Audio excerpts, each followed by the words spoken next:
गाना को मिक्स किया है डीजे महेश परते गांव जल्लावाड़ी।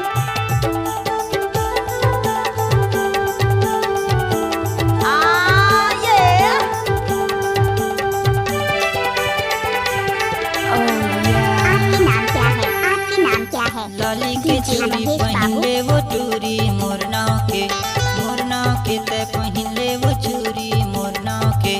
लाली के चूड़ी पहनले वो टूरी मोरना के ते पहनले वो चूरी मोरना के गोरी मोरना के गोरी मोरना के गोरी मोरना के गोरी मोरना के गोरी मोरना के ते पहनले वो चूरी मोरना के ते पहनले वो चूरी मोरना के। तोरना के पहिना देगा चूड़ी तोरना के पहिना देगा चूड़ी तोरना के का तोरना के भैया तोरना के भैया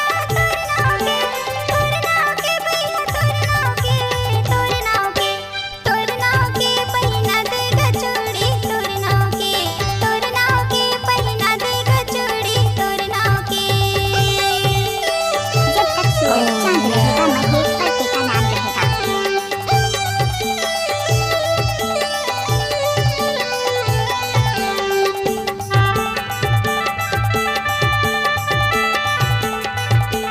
आपके नाम क्या है महेश बाबू?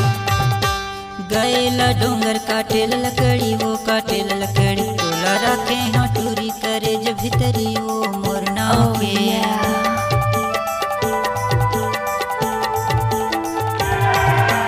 नवाही तरिया नवाही पचेरी गा नवाही पचेरी तोला ने छोड़ा राजा नैया लगेरी गा तोरना के गोरी मोरना के गोरी मोरना के गोरी मोरना के गोरी मोरना के गोरी मोरना के। तोरना के पहिना देगा चूड़ी तोरना के पहिना देगा चूड़ी तोरना के।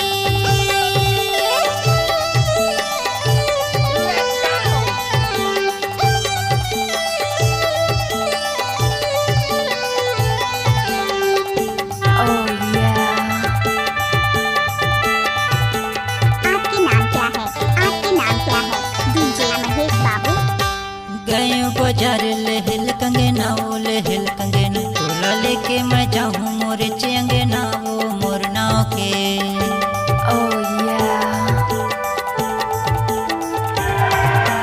नवाही माची नवाही गथेना गा नवाही गथेना तोला माया मैं करता हूँ भरोसा रखेना गा तोरना के गोरी मोरना के गोरी मोरना के गोरी मोरना के गोरी मोरना के गोरी मोरना के।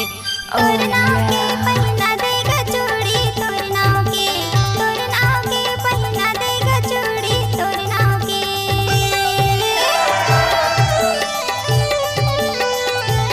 महेश सिंह परते गांव जल्लावाड़ी।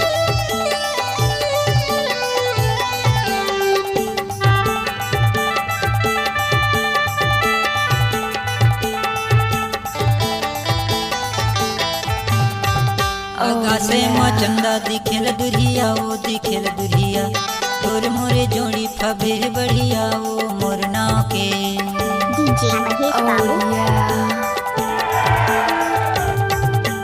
कासे के लोटा भरे पानी का भरे पानी तोरे संग में मैं राजा पीता मुझने गाने गा तोरना के गोरी मोरना के गोरी मोरना के गोरी मोरना के गोरी मोरना के गोरी मोरना के। तोरना के पहिना देगा चूड़ी तोरना के पहिना देगा चूड़ी तोरना के गोरी मोरना के गोरी मोरना के गोरी मोरना के गोरी मोरना के गोरी मोरना के। तोरना के पहिना देगा चूड़ी तोरना के पहिना देगा चूड़ी तोरना के। के ते पहनले वो चूरी मोरना के।